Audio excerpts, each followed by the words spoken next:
ये कहानी है ये ध्यान की। क्या बस एक वीक टैलेंट। गेट्स अचानक ही आसमान में खुल गए। भयानक मॉन्स्टर्स ने आजाद होकर हर जगह पर तहलका मचा दिया। उन्हीं के साथ साथ इंसानों के पास आए टैलेंट्स। मुझे ताकतवर बनना है और उनमें से एक खास इंसान को मिला कॉपी कैट का टैलेंट। अब इस ताकत के साथ उसका बस एक गोल था, अपनी बहन की रक्षा करने के लिए। मैं अपने इस कॉपी कैट टैलेंट के साथ भविष्य में सबसे ज्यादा शक्तिशाली अस्तित्व बनूंगा।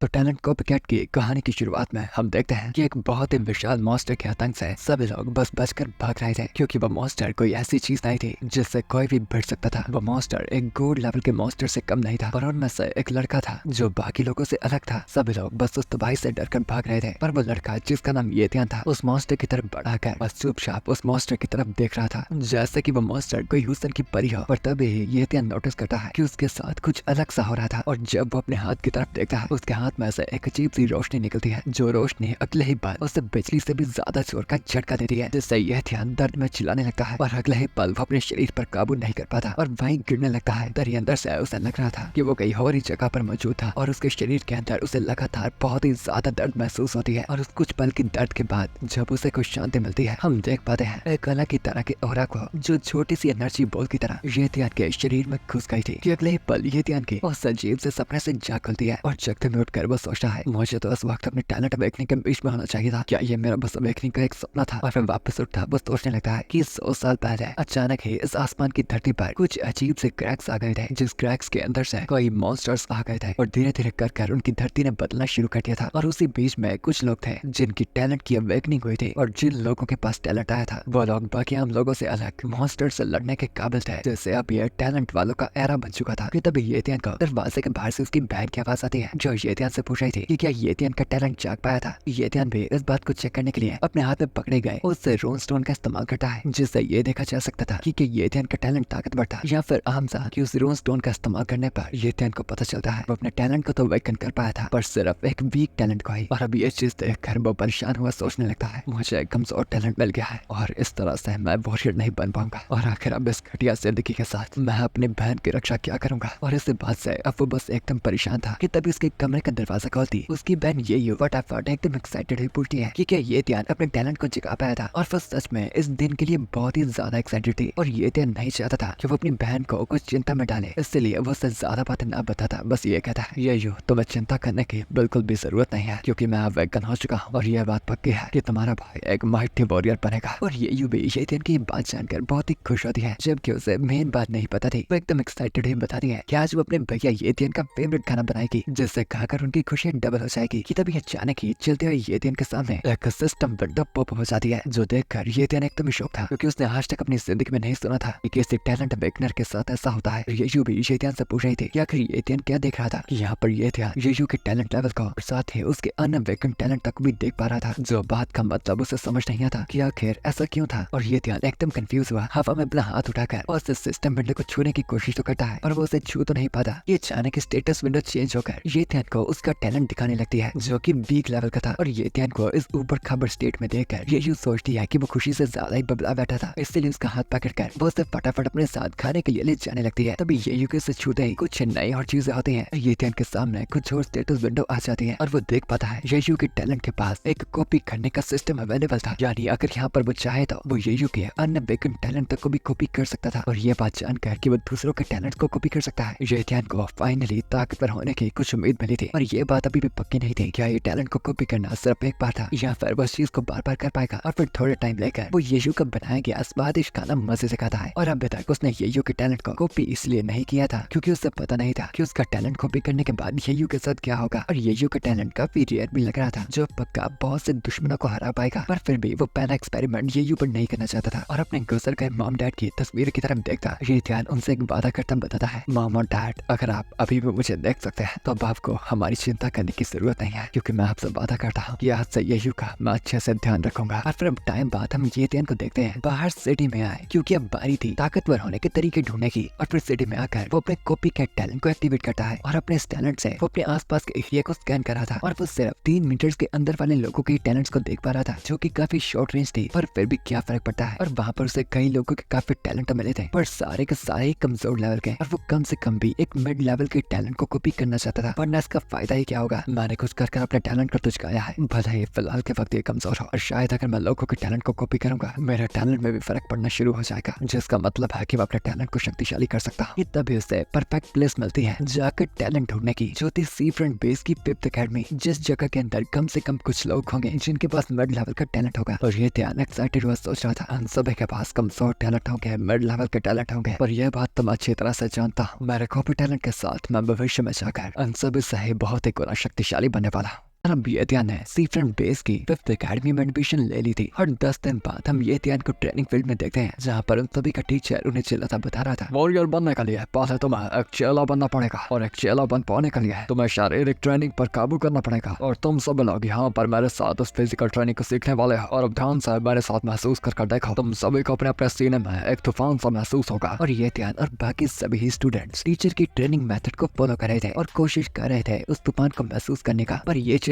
बहुत ही ज्यादा मुश्किल थी कि ज्यादातर बंदे पहले ही थक रहे थे और कुछ तो बेहोश तक हो रहे थे। और टीचर सभी को बताता है कि जो बंदे अपने सीने में उस तूफान को नहीं बना पाएंगे वो एक वॉरियर छोड़ो चेले तक भी नहीं बन पाएंगे। और येतियान भी उस तूफान को नहीं बना पा रहा था क्योंकि शायद उसके टैलेंट का लेवल काफी लो था। और टीचर सभी से परेशान होकर बताता है कि उसके सामने ये सभी बैठे स्टूडेंट्स सबसे ज्यादा निकम्मे थे। तुम सभी के सभी लोग एकदम जाहिल हो, आखिर तुम लोग चैंडों को देखकर मेहनत क्यों नहीं करता है, क्या फर्क पड़ता है, रहना तो तुम्हें निकम्मा ही है। और उस टीचर के मुंह से सुना गया ये नाम चैंडोंग येतियान को भी थोड़ा चुभने लगता है, और वो अपने अकेडमी में बनाए गए दोस्त जियांग बाओ से पूछता है कि आखिर ये चैंडोंग बंदा है कौन जिसकी अकेडमी में इतनी तारीफें होती है। जिस बात पर जियांग बाओ बताता है कि चैंडोंग एक कमाल का बंदा है जो आधे महीने में ही एक वॉरियर बन पाया था, और इस वक्त वो यहाँ के डीन का डिसाइपल था, जिससे येतियान को भी पता चल पाता है कि इस चैंडोंग बंदे का लेवल सच में काफी हाई होगा। और जियांग बाओ तो अपने हाथ में पकड़ा गया एक कागज जो कि एक्चुअली में चैंडोंग का ऑटोग्राफ था उसे दिखाता जियांग बाओ खुशी से बताता है, देखो ये ध्यान मैं कितना ज्यादा होशियार हूँ, जब चैंडोंग डीन जितना शक्तिशाली हो जाएगा सोचो तो सही उसका कितना ज्यादा नाम बन जाएगा और वो कितना ज्यादा कमाएगा और उसके फोटोग्राफ की भी कीमत कितनी ज्यादा बढ़ जाएगी। और येतियान भी सच में सोच रहा था कि दुनिया में किस तरह के लोग हैं जो अपने से ज्यादा दूसरे के भविष्य की तैयारियां कर रहे हैं। कि तभी वो देखते हैं कि एक जगह पर काफी लोग इकट्ठा होकर चैंडोंग का नाम ही चिल्ला रहे थे, क्योंकि वहाँ पर चैंडोंग सच में मशहूर था और उस अकेडमी में उसका रुतबा सच में काफी कमाल का था कि लौंडे और लौंडिया दोनों ही इसकी एकदम तारीफें करने में लगे थे। कि यहाँ पर जियांग बाओ भी सोचता है कि उसे फटाफट जाकर चैंडोंग का एक और सिग्नेचर ले लेना चाहिए, और फटाफट उसे लेने के लिए वो निकल पड़ता है। और यहाँ पर येतियान भी चैंडोंग को देखकर बहुत ही खुश था, क्योंकि अगर चैंडोंग का टैलेंट सच में अगर किसी तरह से मिड लेवल का हुआ आखिरकार वो एक अच्छा टैलेंट कॉपी कर पाएगा। और वैसे ही वो चैंडोंग के स्टेटस विंडो को ओपन करता है और देख पाता है कि चैंडोंग का टैलेंट सच में मीडियम लेवल का था, और यही बेस्ट मौका था जाकर उसके टैलेंट को कॉपी करने का। और वो कर पाने के लिए उसे किसी भी तरह से चैंडोंग को छूना होगा, और उसी के बाद ही वो उसका टैलेंट कॉपी कर सकता था। और यहाँ पर ऑटोग्राफ देना चैंडोंग सभी को बताता है, देखो सभी लोग मैं तुम सभी को यहाँ पर बस मोटिवेट करने आया हूँ, सिग्नेचर वगैरह छोड़ो, अगर तुम मेरे साइंस लोग तो काफी अजीब सा लगेगा, तो हम कुछ और करें तो बेहतर होगा। इस बात पर येतियान बीच में बोलता है कि सिग्नेचर छोड़ो बल्कि हाथ मिलाना सबसे बेहतर होगा, जिससे वो सभी लोग चैंडोंग जितनी मेहनत करने के लिए मोटिवेट होंगे। और चैंडोंग भी इस बात से मान जाता है, और वहाँ पर अब उसका हाथ मिलाने के लिए एक लाइन लग गई थी। और अब काफी लोगों की बारी के बाद फाइनली बारी आ गई थी येतियान की, जो चैंडोंग के हाथ की तरफ इस तरह देख रहा था जैसे कोई जंगली भेड़ी के सामने कच्चा मांस रखा हो। तभी खुशी का दिखावा करता येतियान उसका हाथ मिलाता है, और शरीर के अंदर से ही वो महसूस कर पाता है कि वो अब उसके टैलेंट को कॉपी कर सकता था, पर इस जगह पर नहीं। इसलिए अब अकेडमी का टाइम पूरा करने के बाद वो आ गया था एक केव के अंदर, और अब उसके पास एक ऑप्शन था कि क्या वो अपने कॉपी किए गए टैलेंट को अपने टैलेंट के साथ मर्ज करना चाहता था या फिर नहीं। तो टैलेंट मर्ज करने से मतलब था चैंडोंग का टैलेंट उसके टैलेंट के साथ ही मर्ज हो जाएगा। येतियान को एग्जैक्ट अभी पता नहीं था कि ये टैलेंट मर्ज करने से वो चैंडोंग के टैलेंट को पा भी पाएगा या फिर नहीं, बट अभी हाँ करने के अलावा आगे बढ़ने के लिए और कोई रास्ता नहीं था। इसलिए यस के ऑप्शन पे क्लिक करके वो वहाँ पर कल्टिवेट करता अपने टैलेंट्स को मर्ज करना शुरू हो जाता है। कि तभी उसके सीने में बहुत सी दर्द होना शुरू हो जाती है, और येतियान को लग रहा था कि ये धीरे धीरे कर कम होगी या फिर रुक जाएगी, पर उल्टा वो दर्द धीरे धीरे कर बस और बढ़ती जा रही थी। अब येतियान बस दर्द से कुत्ता बना चिल्ला रहा था,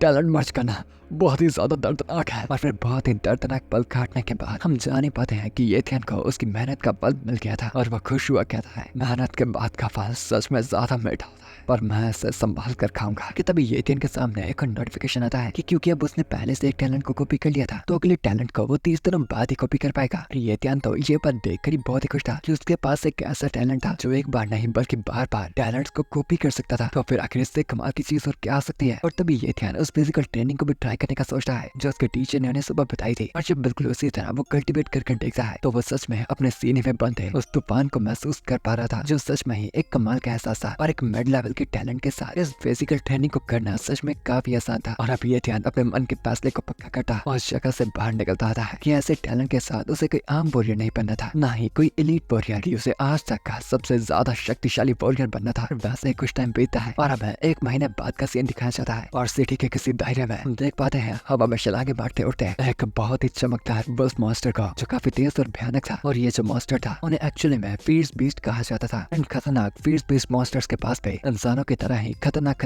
तरह के टैलेंट्स होते थे। और यहाँ पर ये ध्यान भी रास्ते पर चलता हुआ घर के लिए कुछ सामान खरीदता जा रहा था और साथ ही साथ मन ही मन बातें कर रहा था कि वो अभी तक चेला तो बन पाया था पर उसे एक वॉरियर बनने के लिए थोड़ा टाइम लगेगा। और उसी के पीछे एक खुश हसीन बाप बच्ची का एक जोड़ा भी चल रहा था। तभी उनकी खुशियों को छीनने के लिए वही वुल्फ मॉन्स्टर जिसे कुछ टाइम पहले हमने देखा था फटाफट आकर एक ही पल में आकर उस बच्ची के बाप के सर को दबा लेता है और उसे वहीं पर मौत के ठिकाने लगा देता है। और अपने बाप के साथ ये होता देखकर वो बच्ची बस एकदम डरकर चिल्ला रही थी क्योंकि इस चीज के अलावा और वो क्या ही कर पाती कि यह ध्यान अपने सामने देखता है उस खतरनाक वुल्फ फियर्स बीस्ट को जिसने उस आदमी को मार दिया था, न जाने उसका खून चखने के लिए या फिर बस मजे के लिए। पर उसकी तेजी को देखकर इतना तो ये ध्यान जान पाया था कि ये मॉन्स्टर बहुत ही हरामी था। और वहाँ पर दूर ही बाकी लोग भी मौजूद एक फियर्स बीस्ट को किसी को मारते देखकर एकदम डर गए थे। और ये ध्यान को छोड़ वहाँ मौजूद बाकी सभी लोग डरकर वहाँ से भागने लगते हैं कि यहाँ पर ये ध्यान देखता है कि कैसे वो फियर्स बीस्ट उस बच्ची के बाप को मारकर कुछ हिस्से खाने के बाद अब हमला करने के लिए तैयार हो चुका था उस बच्ची पर। और फिर वो फियर्स बीस्ट अपनी पूरी तेजी से उस बच्ची को भी मारने के लिए टूट पड़ता है कि उसी पर ये ध्यान भी उस बच्ची को बचाने के लिए बीच में तो आ जाता है। पर वो जानता था कि ये फियर्स बीस्ट बहुत ही ज्यादा तेज था और वो इसके चंगुल से नहीं बच सकता कि उसी पर वहाँ पर हवा को चीरती हुई एक लंबी तलवार आती है और एक लंबा चौड़ा आदमी बीच में आकर अपने एक ही बार से सामने की जमीन को चीर देता है। पर बिल्कुल अहम वक्त पर वो वुल्फ मॉन्स्टर उससे बच जाता है और एकदम गुस्सा से अपने भयानक हो को छोड़ता हुआ वो उस आदमी को डराने की पूरी कोशिश में था। पर उसके सामने खड़ा वो आदमी भी थानोस के बाप से कम नहीं था और एकदम गुस्से में चिल्लाता हुआ बताता है, मुझे माफ करना यहाँ पर लेट आने के लिए, लोग मुझे वुल्फ का कैप्टन बुलाते होंगे और क्योंकि अब मैं यहाँ पर आ चुका हूँ तो बच्चा है तुम्हें बस इस बच्चे को संभाल कर रखना है और मैं सिल्वर मून मैन को देख लूंगा। और ये ध्यान में इस बात को अच्छे से जानता था कि वो इस लड़ाई में एक बोझ के अलावा कुछ नहीं था, तो वो भी चुपचाप पीछे रहने का डिसाइड करता है। और यहाँ पर वुल्फ का कैप्टन तेजी से बढ़ने लगता है उस वुल्फ मॉन्स्टर की तरफ और वो दोनों ही अपने बार घुमाते एक दूसरे की पूरी बराबरी कर रहे थे। ये ध्यान भी इस कमाल की लड़ाई को देखता उस बच्चे की नजरें ढक देता है ताकि उससे और बुरी चीजें देखने को ना मिले। यहाँ वो वुल्फ का कैप्टन भी देखता है कि ये वुल्फ मॉन्स्टर एक्चुअली में ताकतवर था और सबसे बेकार चीज थी उसकी तेजी। वो जब भी वार करता था वो वुल्फ मॉन्स्टर उससे पहले उससे बच जाता था। और यही तो सिल्वर मून मिंग प्रजाति की खासियत होती थी कि इनके पास मेनली स्पीड टैलेंट होता ही था, बट अब ये टैलेंट कितने रैंक का था ये अलग बात थी। और उसकी स्पीड से परेशान वुल्फ का कैप्टन अपने बाकी साथी को ऑर्डर देता है और तभी आसमान से उसकी बाकी टीम के लोग उस मॉन्स्टर पर मिलकर वार करने के लिए टूट पड़ते हैं और वो सभी उस पर मिलकर वार तो कर रहे थे। और वो सिल्वर मून मिंग फिर भी अपनी पूरी तेजी से उनसे बचता सीधा हमला करने को बढ़ता है कैप्टन की तरफ। और यहाँ पर भी कैप्टन ने पहले ही जाल बिछा रखा था क्योंकि उसी ही पल आसपास की गलियां से उसके बाकी और साथी जो कि पहले से छुप रखे थे सीधा उसे घेरने के लिए टूट पड़ते हैं। और उसी ही पल वो सारी की सारी टीम मिलकर अपने अपने हथियारों को मॉन्स्टर के शरीर में धांस देते हैं और उन सभी को लगता है कि वो मॉन्स्टर बच गया होगा। उसी पल उस मॉन्स्टर का रंग एकदम लाल हो जाता है और वो एकदम पफला उठा जोर जोर से गुर्राने लगाने लगता है। और कैप्टन सभी को उस मॉन्स्टर से पीछे होने को कहता है और सावधान भी क्योंकि वो मॉन्स्टर बर्स्टिंग ब्लड स्टेट में चला गया था। इस स्टेट में मॉन्स्टर की ताकत हद से ज्यादा बढ़ जाती है और वो बहुत ही ज्यादा खतरनाक भी हो जाते हैं। और अब वो सिल्वर मून में मॉन्स्टर पहले से और भी गुना तेज होकर अपने स्पीड टैलेंट के सहारे एकदम तेजी से उड़ता हुआ वहाँ से भागने लगता है। और ये ध्यान और किसी को भी नहीं लग रहा था कि अब इतनी तेज भागे कि मॉन्स्टर को किसी भी तरह से पकड़ा जा सकता था। ये कैप्टन बताता है कि उसने अपनी टीम में ऐसे लोग भर्ती कर रखे थे ऐसी सिचुएशन में बिल्कुल काम आकर किसी भी गलती को भागने नहीं देता। जिस दायरे में तेजी से वो फियर्स बीस्ट भाग रहा था उसी डायरेक्शन में कार्चर अपना पूरा पक्का निशाना लगाई खड़ी थी और उसका निशाना इतना ज्यादा पक्का था जिस पल वो मॉन्स्टर अचानक उसके सामने हवा में आया था उसका निशाना उसी पल हवा में ही उसे लग गया था जिससे एकदम घायल होकर वो मॉन्स्टर हवा से नीचे आकर गिराता है। और अब टाइम बाद वो आश्चर्य हो सके उतनी जल्दी खत्म करना होगा। और वो ये ध्यान और उस बच्ची की तरफ देखकर चिल्लाता है, लौंडा है अबे क्या बे उस बच्चे को लेकर यहाँ से भाग जा क्योंकि ये मॉन्स्टर बहुत ही खतरनाक है और किसी भी पास किसी को भी नुकसान पहुंचा सकता है। पर यहाँ पर ये ध्यान का ध्यान था उसके टैलेंट की तरफ और वो उस चीज को अपना मौका मानता है और उसी पल अपनी पूरी रफ्तार से दौड़ता वो अपने मुक्के को पूरी जान से कसकर सीधा जाकर उस वुल्फ मॉन्स्टर को दे मारता है और उस मुक्के के सहारे वो अब उसके टैलेंट को कॉपी कर सकता था। पर ये ध्यान को ये चीज काफी नहीं लगती।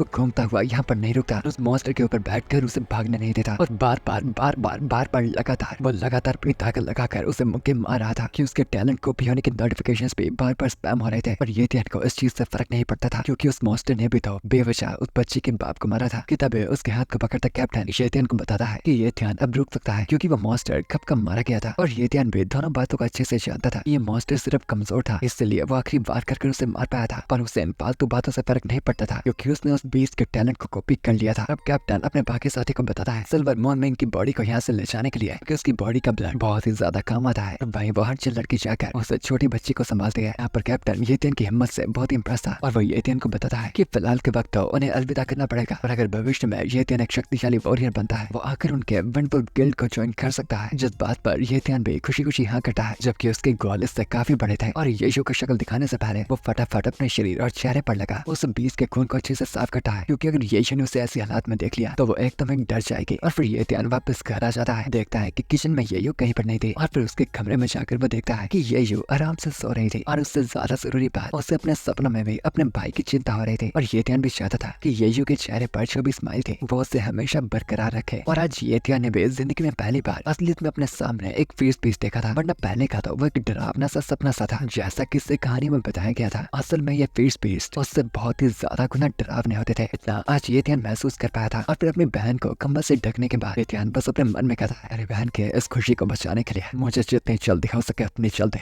एक शक्तिशाली वॉरियर बनना पड़ेगा। और फिर वहां से एक कपड़ा लेकर वो आ जाता है अपने कमरे के अंदर। येतियन को अभी तक इतना नहीं पता था कि इंसान का तो चलो ठीक है, पर क्या एक फीस पीस का टैलेंट उसके जैसे इंसान के साथ मर्ज हो पाएगा। खैर अब ये जानने के लिए वे सिर्फ एक ही तरीका था, और येतियन जानता था इस बार की दर्द उसे पहले से ज्यादा हो सकती है, और हो सकता है कि यह दर्द उसे मार सकते हैं। पर अपने करीबी लोगों की रक्षा करने के लिए ये दर्द ज्यादा भी कोई बड़ी बात नहीं थी। और फिर अपने मुंह में एक कपड़े को डालकर वो अपने जबड़े को कस लेता है ताकि उसकी दर्द की चीखें येयू को सुनाई ना दे। और अब टैलेंट को मर्ज करने के साथ साथ येतियन के शरीर में फिर से दर्द होना शुरू हो गए थे। पर इस बार की वो दर्द बहुत ही ज्यादा थी। उसे ऐसा लग रहा था कि जैसे उसकी हड्डियां टूट रही है और साथ ही साथ उसका मांस फट रहा हो। और उस बुरे एहसास को महसूस करते करते कि तभी उसकी एक लात पूरी की पूरी कुचली जाती है। ऐसे दर्द बेशक कौन ही सह पाएगा। और अब तो इतना ज्यादा हो गया था, येतियन के मुंह से दर्द की आवाज तक भी नहीं निकल रही थी। और वो पीछे मुड़कर देखता है कि उसके दोनों पैर ही टूट चुके थे। और इस चीज को देखता एकदम घबराया वो सोचता है, आखिर ये क्या है? क्या टैलेंट कॉपी करना फेल हो गया? आखिर मेरे सीने में ये क्या हो रहा है? और धीरे धीरे कर उसके होश भी बंद होना शुरू हो जाते हैं। पर ये ध्यान यहीं पर मरना नहीं चाहता था, और वापस फिर से जागने की उम्मीद से वो वहीं पर बेहोश हो जाता है। तभी कुछ टाइम बाद उसकी वापस से होश खुलती है, और एकदम डरता हफ्ता हुआ वापस फटाफट अपने शरीर की तरफ देखता पाता है कि पता नहीं क्यों इतना सब कुछ उसके साथ होने के बावजूद भी उसका शरीर वापस से ठीक हो गया था। उसके टूटे पैर भी वापस से जुड़ गए थे। और फिर खड़े होता वो एक जोर से हवा में लात मारता है। पाता है कि उसका शरीर काफी तेज और काफी ज्यादा हल्का सा महसूस हो रहा था। और अपनी खुशी को पक्का करने के लिए वो स्टेटस विंडो को ओपन करके देखता है। सच में ही उसके पास अब 2 टैलेंट्स हैं, यानी वो सच में एक मॉन्स्टर तक के टैलेंट को पाने में भी कामयाब हो गया था। और फिर 5th अकेडमी के जंगल के एरिया में हम येतियन को देखते हैं उसके स्पीड टैलेंट का इस्तेमाल करते हुए वो जंगल में अपने स्पीड टैलेंट के साथ इतनी तेज छलांगे मारता जा रहा था, ये स्पीड से ज्यादा फ्लाइंग टैलेंट लग रहा था। और वो इस टैलेंट से सच में बहुत ही ज्यादा खुश था। और पर वो एक कमाल की और बहुत ही तेज एक बहुत ही खतरनाक सुपर हीरो लैंडिंग करता है। और एक बात उसे रियलाइज होती है कि स्पीड टैलेंट से स्पीड के साथ साथ उसकी ताकत में भी काफी फर्क पड़ा था, क्योंकि शायद जब कोई चीज तेज होती है तो उसकी ताकत भी बढ़ जाती है। अब एक ही पल में पूरी तेज से बढ़ा अपने हाथों में पत्तियों को कुचलता येतियन एकदम खुश होता बताता है, सिल्वर मून में के स्पीड तो सच में कमाल की है, और ऐसे टैलेंट तो सच में भविष्य में मेरा बहुत ही काम आने वाले हैं, जो आपको यानी मेरे सिपाहियों को तो पता ही होगा। कहानी से कैचअप जो रखे हो। अब ये बखूबी करने के बाद येतियन बैठकर फिर से कल्टीवेट करने लगता है, क्योंकि भले ही उसकी स्पीड अब वॉरियर लेवल की हो गई थी, पर उसकी ओवरऑल ताकत अभी बहुत ही ज्यादा कमजोर थी। और अगर सिर्फ किसी तरह से वो अपनी कल्टीवेशन की स्पीड को बढ़ा पाता, सच में उसका प्रोग्रेस बहुत तेज हो जाता। तभी येतियन को जोर की आवाज लगाता। वहाँ पर जंग बाबू भी आ जाता है और येतियन को बताता है, येतियन मैं कब से तुम्हें ढूंढ रहा हूँ यार, पहले मैंने तुम्हें अकेडमी में जाकर देखा था, पर तुम आरामी अकेले अकेले ट्रेनिंग कर रहे हो। फिर येतियन को देखकर प्रोग्रेस नोटिस करता वो बताता है, येतियन कमाल कर दिया, चेले लेवल के बन गए हो। और वो येतियन को एक राज की बात पूछता है कि येतियन अपनी ताकतों को जल्दी बढ़ाने का तरीका जानना चाहता था, पर येतियन को लगता नहीं था कि जियांग बाओ को ऐसा कुछ पता भी होगा। जियांग उसे बताता है, येतियन पहले क्या तुमने कभी भी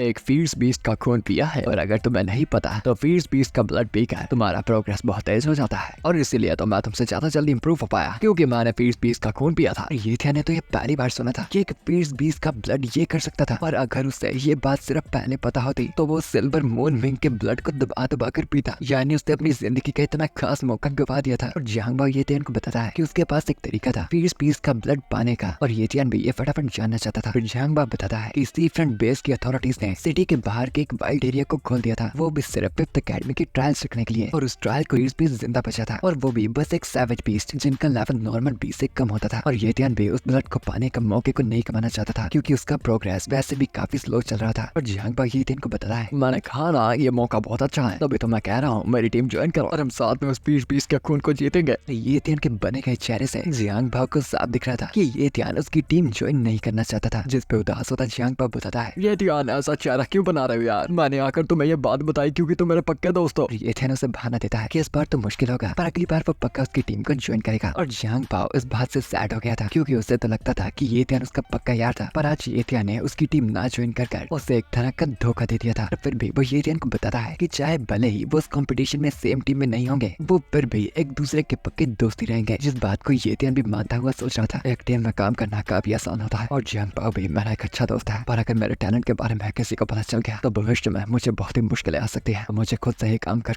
इस फीस बीस के ब्लड को पाकर फटाफट एक वॉरियर स्टेज पे आना होगा। और फिर एक महीने बाद फिफ्थ अकेडमी में हम देखते हैं कि येटियान का टीचर उसे बता रहा था, तुम इस ट्रायल के लिए साइन करना चाहते हो जबकि तुम्हें ट्रायल का नोटिस तक भी नहीं मिला था, आखिर इस इन्फॉर्मेशन को बाहर किसने जाने दिया। जिस बात पर येटियान अपने टीचर को बताता है, टीचर मैं एक वॉरियर बन चुका हूँ तो मेरे पास अब हक है इस टूर्नामेंट के लिए साइन करने का। जिस बात पर मुस्कुरा था उसका टीचर बताता है, मैंने सोचा था कि मैं तुम लोगों को कुछ और देर जिंदगी जीने दूंगा, पर किसे पता था कि तुम जैसा कुछ मूर्ख लोग हैं जो पहले ही आकर मरना चाहेंगे। और फिर एक कॉन्ट्रैक्ट को वो सीधा येटियान के मुंह पर दे मारता है और फिर येटियान वापस उसे उठाकर देखता है तो वो एक लाइफ एंड डेथ कॉन्ट्रैक्ट था जिस पे साफ था कि अगर येटियान इस ट्रायल को ज्वाइन करेगा तो वो मारा भी जा सकता है और अकेडमी का इसमें कोई भी कसूर नहीं जाएगा। और चाय को एंजॉय करता टीचर उसे बताता है, अगर तुम मरना चाहते हो तो यहाँ पर पहले ही साइन कर जाना, और अगर तुम हिम्मत नहीं ऐसा साइन करने के और टाइम को बर्बाद करना बंद कर, चुपचाप मेरे सामने से दफा हो जाओ। पर येटियान ऐसा बिल्कुल नहीं था, वो खुशी खुशी उस कॉन्ट्रैक्ट को साइन करता है और वहाँ से एकदम खुश हुआ आ जाता है जैसे वो किसी की प्रॉपर्टी पर साइन कर आया है। और यहाँ अंदर टीचर भी उसके साइन लेने के बाद बाहर के नजारे देखता कह रहा था, इन बच्चों को लगता होगा कि यह ट्रायल इन गरीबों की मदद करने के लिए बनाया है और ये एकदम बेवकूफ है। जिससे हमें अंदाजा हो ही जाता है कि इस ट्रायल का शायद एक्चुअली में कुछ और भी गोल था। और यहाँ घर में हम येयू को अपनी नींद से आराम से जागते देखते हैं और उठते वो सबसे पहले जाने लगती है देखने कि क्या उसका भाई यही पर था या फिर चला गया था। पर किचन में जाकर वो देखती है कि येटियान वहाँ पर कहीं भी मौजूद नहीं था और वही सामने टेबल पर देखती है कि उसका भाई येटियान पहले से ही खुद से उसके लिए खाना बना कर गया था और साथ ही उसके लिए एक लेटर लेकर गया था कि अकेडमी में कुछ दिनों के लिए कुछ एक्टिविटी थी तो इसलिए वो 3 दिन बाद वापस आएगा। तो तब तक येयू को अपना ध्यान रखना था और येशु बस अपने दिल से उम्मीद करती है कि उसका भाई येटियान बस कोई खतरे की चीज को मोल ना ले। और फिर हमें दिखाई जाती है एक पहले से ही तबाह हो रखी सिटी जहाँ पर हर जगह बस राख हो रखी थी और उसे एकदम बर्बाद हो रखे सिटी में हम देखते हैं बहुत सी अकेडमी के इकट्ठे हो रखे स्टूडेंट्स को और वहाँ पर अलग अलग अकेडमी अलग अलग लोगों के झुंड इकट्ठा थे जिन्हीं के बीच में हम येटियान और जियांगबा को भी देखते हैं। और येटियान जियांग से पूछता है कि आखिर यहाँ पर इतने सारे लोग क्यों थे, जिस बात पर जियांग बताता है यहाँ पर 5 अकेडमी के लोग आए थे कि तभी येटियान की 5th अकेडमी की तरफ देखता एक लड़का जिसका नाम मोशाबे था एकदम एटीट्यूड में बताता है, अगर 5th अकेडमी यहाँ पर क्या कर रहा है जो स्ट्रॉल के मुताबिक एकदम नकम्मे अकेडमी है। और मोशाबे की बात पर एग्री करता है उसका गार्ड भी बताता है, यंग मास्टर स्ट्रॉल में हम सिर्फ सैवेज बीस्ट का ही शिकार नहीं कर सकते बल्कि बाकी लोगों का भी, तो जितने कमजोर लोग होंगे उतना हमारे लिए बेहतर होगा। और इस बात पर हाँ करता शाबे कहता है, इन कमजोरों के लिए ताकतवर लोगों से मरना भी एक दुआ की तरह होगा। और जियांगबा येटियान को बताता है कि ये जोर जोर से बातें करने वाला व्यक्ति फर्स्ट अकेडमी का जीनियस मोशाबे था, वो था भी एक लाजवाब मो फैमिली से। और येटियान समझ ही पाता है कि एक बड़ी मो फैमिली के होने की वजह से शाबे इस वक्त इतना हवा में उड़ रहा था कि तभी एक लड़का एकदम गुस्सा में अपनी तलवार को लेकर वहाँ पर घुसता आता है और वो बढ़ता जा रहा था सीधा फर्स्ट अकेडमी के बेस की तरफ और वो भी सीधा मोशाबे की तरफ। और तभी वो लड़का चिल्लाता बताता है, मोशाबे यहाँ से बाहर निकल, अगर हिम्मत था तो मेरे सामने आ और मैं आज अभी क्या भी तुझे काट डालूंगा। कि उसकी बात का जवाब देता मोशाबे पूछता है, निकम्मे इंसान क्या तो फिर से यहाँ पर मुझसे हारने आया है। कि यहाँ पर उन दोनों की दुश्मनी को देखता येटियान जियांगबा को पूछता है कि अब ये दूसरा बंदा कौन था जो सीधा सीधा जाकर मोशाबे को धमकी दे रहा था। जिस बात पर जियांगबा बताता है कि ये बंदा ली युन शिंग था, सेकंड अकेडमी का नाइफ जीनियस, और ये एक बार मोशाबे से हारा था। और यहाँ पर इन बच्चों को देखता चिढ़ता टीचर भी परेशान होना कह रहा था, एक और सिरदर्द बच्चा, सच में सिरदर्द भरक है, आखिर सच में इस दुनिया में कितना सन की भरक है। और उसकी इन अजीब बातों को सुनता येटियान सच में उसे कहना तो चाहता था कि कहीं वो टीचर बावला तो नहीं, पर खैर अब मोशाबे को चिढ़ाने के लिए येटियान पीछे चिल्लाता हुआ, ली शिंगजुन मैं तुम्हें पूरा सपोर्ट करता हूँ, तुम इस बार जीत सकते हो। जिससे ली शिंगजुन भी सोच रहा था कि आखिर अब ये बंदा कौन था जो बिल्कुल भी मोशाबे से न डरा, उसे खुलेआम सपोर्ट करा था। खैर ये बात अच्छी तो थी पर फिर भी उसे थोड़ी शर्म आ रही थी। और तभी लगे गए माइक से उन्हें बताया जाता है, ट्रायल के बाद लड़ना मना है, जो लोग यहाँ पर लड़ेंगे उन्हें ट्रायल में पार्टिसिपेट लेने से मना कर दिया जाएगा। और इसलिए ये बात सुनकर ली शिंगजुन मोशाबे को बताता है कि बाहर तो वो उसे छोड़ रहा है पर अगर अंदर जाने के बाद वो उसे मिल गया लिया तो वो मोशाबे को वहीं पर काट डालेगा। जो धमकी सुनता मोशाबे भी कहता है कुत्ता भौंकना तो बहुत जानता है, पर देखते हैं कि दरवाजा खुलने के बाद काटता कौन है। और ली शिंगजुआन येतियान के पास आकर उससे पूछता है कि आखिर येतियान का नाम क्या था, क्योंकि वो उसे काफी अच्छा बंदा लगा। और येतियान भी खुशी खुशी उसे बताता है मेरा नाम येतियान है और मैं आया हूँ वेब अकेडमी से। और यहाँ पर ली शिंगजुआन उससे कुछ बातें कर रहा था कि यहाँ पर येतियान का ध्यान था ली युनशिंग की स्टेटस में दबाए, और वो देख पाता है कि उसके पास मीडियम लेवल का नाइफ टैलेंट था। ये टैलेंट बुरा नहीं था और इसलिए उसे पाने के लिए अपना हाथ उसकी तरफ बढ़ा था। येतियान उसे कहता है ली युनशिंग इस हाल में तुम्हें कुछ भी कर